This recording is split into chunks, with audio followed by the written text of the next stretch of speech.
Feedback.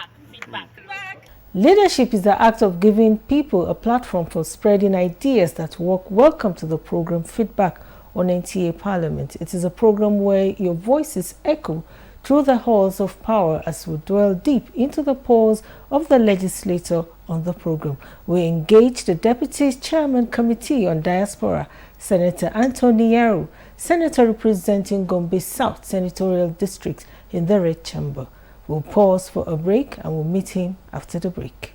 Well, my name is Adams Aliu Eric Oshomole. I'm a senator of the Federal Republic of Nigeria, and I'm elected to represent the great people of Edo North in Edo State.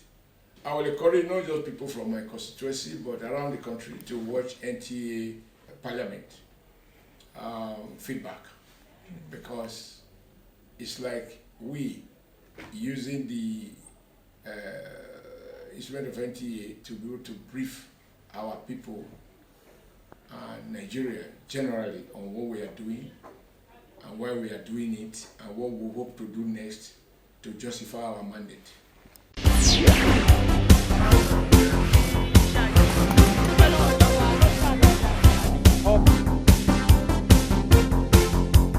Without further ado, we'll set the tone of the program with a background feature. Let's watch this. From the vibrant streets of some cities across the globe, the story of Nigerians seeking opportunities beyond their homeland is of resilience, hope, and ambition.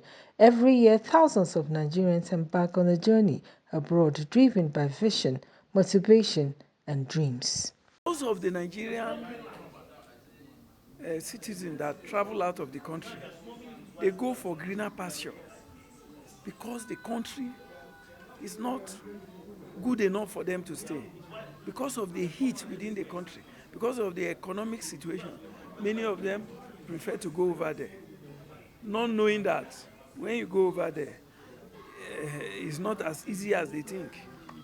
Because by the time you start contending with taxes, you will see yourself, the 3 million, the 10 million you are earning there, it would have been better for you to be in Nigeria to earn 1 million. So, many of our countrymen and women troop out, the one they call Japa syndrome. By the time they go there, they now discover that all that glitters is not gold. So they will now be looking for a way to return. Sometimes by the time they return, they discover that their years there were wasted years. They will come back and start struggling to start afresh. So, in essence, if our system were okay, everything is working properly, are well engaged, there is no need for our countrymen and women to start trooping out to other countries to look for greener pasture. Sometimes when they get to those countries, since they didn't come in the proper way, you see them engaging in hide and seek. And the moment the immigration of the country gets hold of them, they repatriate them back. And at the end of the day, they would have not achieved their aim. Japa syndrome phrase used by Nigerians leaving the country for greener opportunities. It is only proper for one to research, apply, and follow due process and seek legal means to pursue his or her own dream. Amidst the backdrop, unity and solidarity is of importance as communal harmony, coexistence, and understanding is paramount. A break beckons and we shall be back shortly.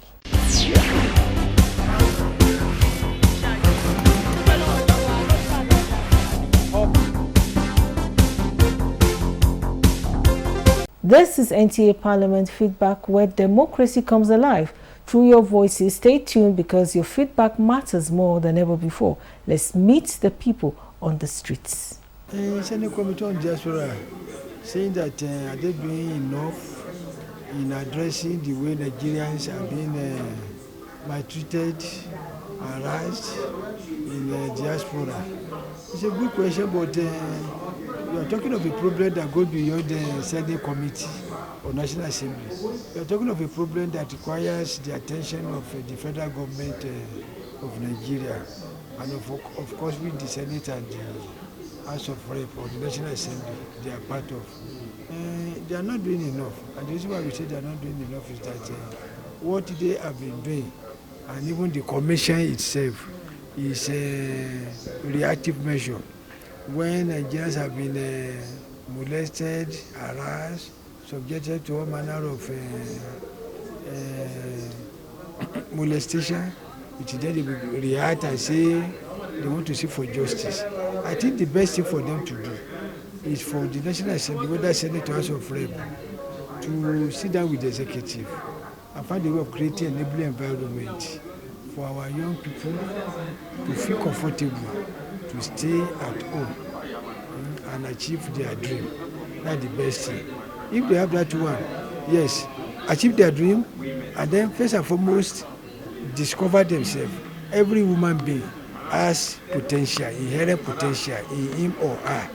But unfortunately, the Nigerian environment is not making so many of them to discover the potential in them. So if they discover that potential, even when they go to any country, they will be asset, they are not liability. Because the potential they have discovered, when they get to that country, they will be adding value to the development of that country. Not to live here with acquired certificate or deserved certificate, and then you are looking for all manner of job. That's the reason why they will be looking down on them. They will be victim of a xenophobic attack and so on and so on, unjustifiable arrest by their security agencies there. So not just Senate committee, the Senate committee, lot of the House of Rep, the commission set up, they need to sit down with the government. How can we create an enabling environment for our youth? Are they doing anything at all? But I don't think they are doing anything at all. Let me give you an instance. Several Nigerians that live outside this country, they have problems. Where do they run to? The Diaspora Commission. It's not only a problem for the Senate alone. From our background, if you look at it, what is affecting the country is also affecting those in diaspora. Remember when a little thing happened to an American, there was an American citizen for the sake of whom America came down to ensure he was rescued from kidnappers. Those within the country, what has the government done to even rescue them before we talk about diaspora? Then, you see, diasporans will begin to enjoy the benefits other of their counterparts from other countries enjoy when the Nigerian system is in order, their aim. So, Senate generally should sit up and ensure that laws are passed the way they are supposed to be, and oversight is carried out properly, so that the executive is put on their toes to do the right thing. And Nigerians include those that are in the diaspora. So I think it's if we are looking at what the current 10th Senate is doing, they have just been 1 year in office. So I will simply say that 1 year will not be enough to assess the performance of a parliamentary committee. But my expectation of them is that they should oversight relevant agencies of government to make sure that Nigerians in the diaspora do not face the kind of challenges they are facing at the moment. You see cases of xenophobic attacks in South Africa, You see the cases of unjust detention in other parts, Europe and America and South America and all that. So our expectation is that they should oversight relevant agencies of government, because aside from lawmaking, their responsibility is also to oversight activities of the executive arm of government. So they should oversight these agencies of government and government policies to make sure that the economy, because it's also very important, because if the economy is not strengthened, then Nigerians will continue to migrate abroad. So it's important that they strengthen the economy to make sure that so that Nigerians in diaspora will want to come home, and those at home will not want to go out. If you refuse to respect the laws of a nation where you find yourselves, and you are found foul of those laws, you could be maltreated and be mistreated. 2, some of our Nigerians in diaspora, because of some certain behaviors, has made some of the countries, particularly their security agents, to sit on to be on their toes, to nip in the bud every of their actions that is not in tandem with their set of laws. However, we've seen instances where Nigerians in diaspora were not treated in the way that they ought to be. In recent times, we've heard of South Africa and so many other countries.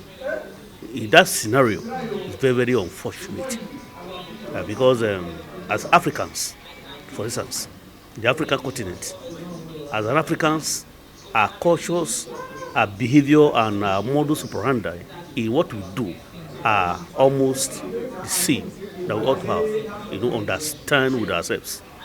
So the Senate Committee must within. It's not only when issues are happening that they will cry out, start summoning the Chief Executive Officer of NIDCOM, that's Nigerian Diaspora Commission.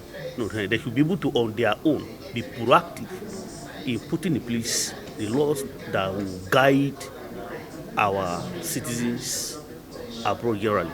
Because in the 21st century, diasporans are now contributing to the GDP of a nation. Do you understand? They are not just there.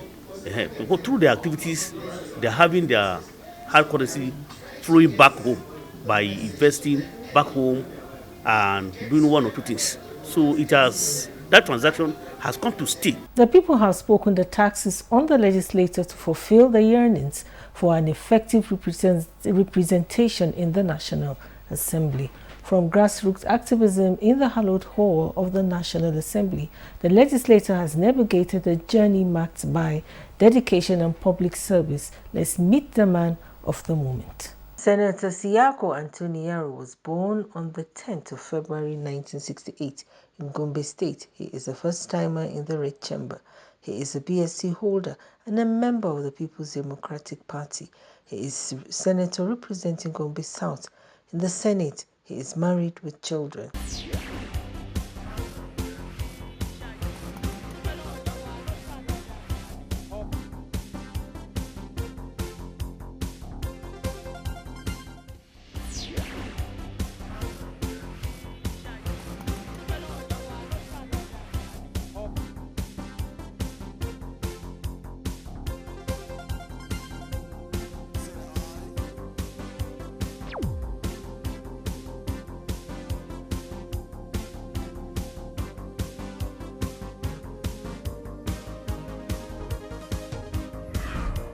My name is Distinguished Senator Anthony Siako Yaro, the senator representing Gombe South Senatorial District of Gombe State. I'm the extraction of the PDP party and sworn in last year. We are about to, in a few days, we'll be round over to be a year old in the Senate. And the journey has so far been good. We thank God for everything, for His blessings and for successful activities, positive activities touching the life of the people, which is our main objective in the Senate. In search of new life, some Nigerians cross treacherous water and face unimaginable dangers, but their journey is far from over. For in this new land of journey, new challenges await, and for every journey, there is a story for every risk. This is just one out of many who tell the story positively. I'm Deputy Chairman, Senate Committee on Diaspora and NGOs. And my chairman is distinguished Senator Ume Victor from Anambra. We work hand in hand, always very a senior colleague in the system. And he has been doing that hand-holding in executing our jobs. In diaspora, any Nigerian outside the shores of this country, we are responsible for taking care of their needs, their activities, monitoring them, their welfare issues that we need to attend to. And we work hand in hand with NIDCOM, Nigerian Diaspora Commission, headed by Abike. So many cases we've been able to handle this day of citizens being manhandled outside, We came across issues of Ethiopian citizens of Nigeria, Ethiopian prisons that we've handled, and so many other issues that are there, Nigerians.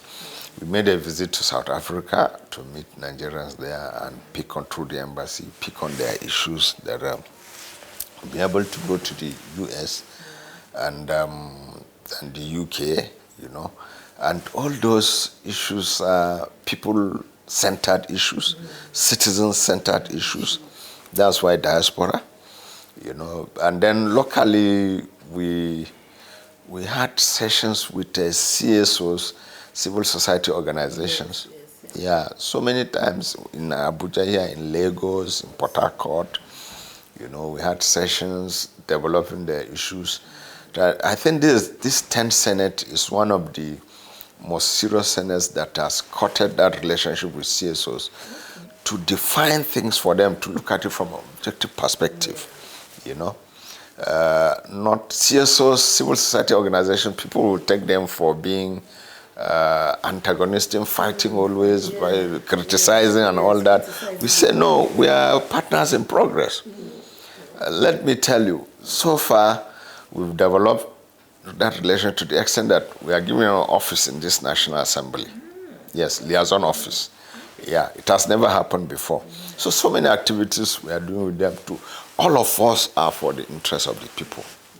And then so many at times they get wrong information about the National Assembly, that we try to correct, to interact with them and say, this is it, and they agree with us. And they say, so this is it, we say yes. National Assembly is nothing but your friend in taking care of citizens of this country. Because each member is representing a particular constituency, either federal or senatorial district, So, and we do that in joint committees of the Senate and the House of Reps on those the sessions. Conferences, so many conferences, some sponsored by the EU or British Council and all that, And then looking at the rights of people, try to put up those rights in a correct way, And it has been interesting. Diaspora, NGOs, and then we are trying to see how, through the Diaspora Commission, how we get our people from outside to invest in Nigeria, bring back money in Nigeria, the money they are making there, Diaspora bond, diaspora fund that we are trying to develop in conjunction with this thing, all of them. So those activities are everything centered around improving the life of our people, outside, inside, through the CSO's activities and the rest. Every year, thousands of Nigerians risk their lives crossing desert seas only to face deportation, exploitation, or even death. This boy that I said died in the Philippines. He went there to study. Then he finished his study, so he's doing some part-time job as well. And then the company that he's working for is owned by a Chinese, but in the Philippines. So one day they mistook him for having, touched something that he didn't do, and then he was mishandled physically. which led to his death. So we took it up. They brought the case here, we investigated it. We had to work with the Chinese embassy. Because a Chinese person in foreign land, this, our boy also is a foreign person in that foreign land in the Philippines, He was tortured. So he was tortured, just like that. So now the case has been in court there, the handling. In fact, about last month, the Chinese ambassador made a visit officially to the Senate presidency, and fortunately I was there. Yes. So we discussed sideline with him. He said yes, he knew about the case, and it's being handled when the courts finishes its processes, because we want that Chinese industrialist, in quotes, punished. Yes, that's our target, and then compensation for the boy. To his parents. It's his parents and siblings. That day it was his elder sister that came to present the case. Yeah, yes. So very pathetic situation, You leave Nigeria thinking you are going for green pasture, you go and meet some other things, very different. It's not very different from our people crossing dangerous waters, in the Mediterranean. They go through Niger Republic, go through Libya, then they are there at the sea, They ride very dangerous rides. You hear stories of both capsizing with all people. Just our youths trying to run for. So I said, what will cost me to go and enter that kind of danger here? Here, the worst thing you can do for me that I'm in the village farming. Ditto with us ladies, sisters going on, this, that they go there, they turn them into prostitutes, just like that. She didn't plan for that in her life. And then when they go there, they become stranded. How to come back is dangerous. So we are all nicking that with NAPTIP, how to be handling those cases. Because sometimes there are people that are an organized system that lure those girls into those kind of things. Yeah. So we also nip it in the bud again by attacking those, cartel, those pimps and all of them. So now, but touching me is that I'm young, sometimes educated up to secondary school level, university level.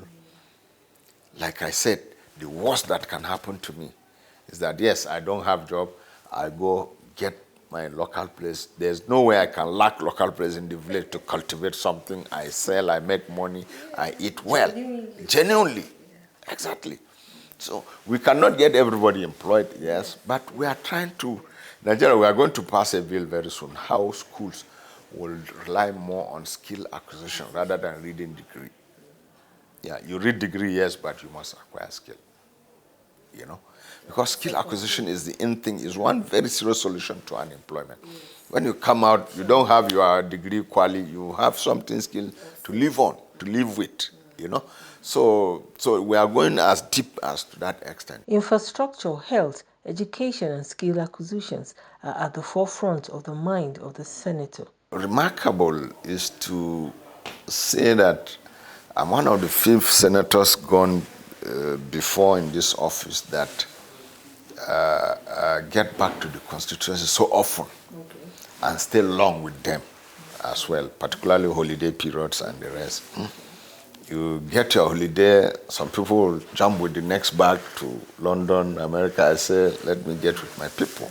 Christmas period and all that, So it will interest you to know that my activities with my citizens, my constituents, started even before I became a senator. Okay. Yes. Interventions, particularly in water management area, getting our people clean water. I'm telling you, even before I came to the Senate, I ran up to rehabilitations of boreholes more than 200 in my senatorial district. Yeah. Before I became a senator. Talk more of when I became a senator. That must have doubled. We do interventions in medical issues.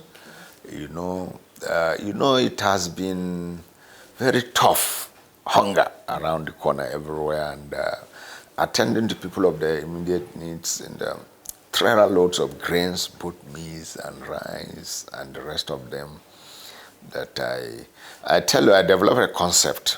I'm trying to relate and find succor for my constituents.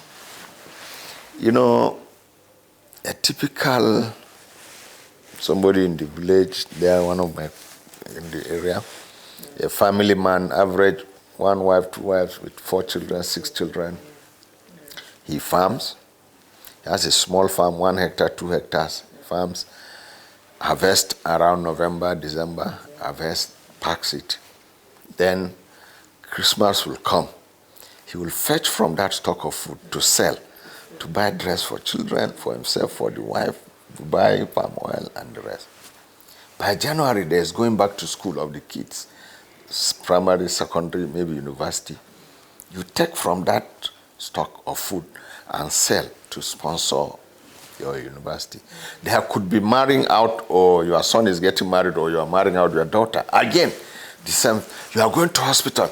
They dip their hands in the same stock. From that November, by May, stock is finished food.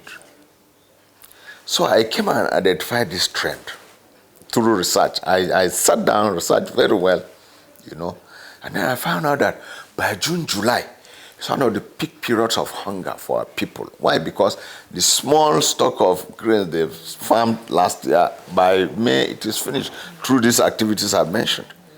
So I tailored providing food in trailers of tens of trailers. In the heart of Nigeria, Gombe South strives with rich cultural, diverse heritage and a spirit of resilience. As the new Senator, the people of Gombe State have high hopes, esteem, and clear expectations on their legislator. Just last December, January, I ran a program in my constituency, one of the local government headquarters, but the program was for all the local government, youth empowerment program. Yes, so we spent a lot of money to empower youths, give them seed money to go and do something for themselves. Now, the area we are trying to correct with the youths is, which sometimes pains us with politicians. You bring items, be it water pumping machine, sewing machine, riding machine, you bring it to give those youths to take care of themselves, have something doing. You see a youth, as you are giving them, give them 2 hours, they'll go and sell it off. So we are trying to see how we will handle this and to educate them. That, see, we bring this thing, not that we don't like our money, we like our, but we sacrifice for you so that you will develop yourself. For yourself, not somebody, for yourself. So for goodness sake, try to develop yourself with what was provided, And then, youths, just last month, we tried to run, drug and drug addiction is a very serious matter with the youth these days. Exactly. So that's an area we are much interested to, that we see how, by coincidence again, God so kind, I'm in the Senate Committee on Drugs, NDLEA. Yes. So most of the needs of my constituent, you see that I'm in one committee that is very tied together with that need of my constituents. So I thank God for that. And so we are developing those things in conjunction with them, try to educate them, try to attack the source of those drugs. For example, we make sure that in one of my local governments, they make sure that all these points, selling points of maybe in drink form or in smoking form, are really contained, so that we try to reduce the source where those youths get those things from. We need it from the board, needing it from the board, exactly. So youth is my primary area. Why? Because as a politician, back home, when we come to politicking, youths are a very, very important block for us. Very, very important, youths and women. Women programs are there, signing on them, that we try to make them comfortable by providing succor in terms of palliatives, maybe dressing wrappers and the rest. Then empowering them is key, because we teach them how to fish. Instead of giving them fish to eat at once and go, we teach them how to fish. So, and that's the principle that we are working on, both the women and the youth. Very critical area for us. And I believe so far, so good. We've been attending to their needs according to what is available. But the critical thing is that by the time I finish this electricity project, you will see how youths will be engaged. All of them, all those professions that need light energy to run, you will see them, they will be signing them on board. So far, 2 local government headquarters have been heavily connected with light, almost 24/7 light, because TCN did a substation there in one of my local government headquarters. So we were able to tap from that and make the distribution available. Yes, and then we are now extending it to the villages, to places beyond the local government headquarters. As a first-time legislator carries the hopes and aspirations of his constituents on his shoulder, it is expected for him to deliver dividend of democracy.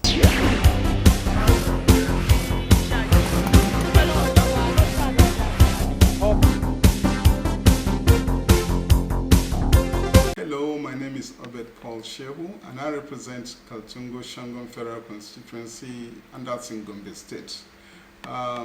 Happy to meet you, and I implore all our viewers to watch feedback on NTA Parliament on DSTV 370. We have come to the end of today's episode. Do keep a date with us same time next week as we bring forth another legislator. My name is Joy. See you next week.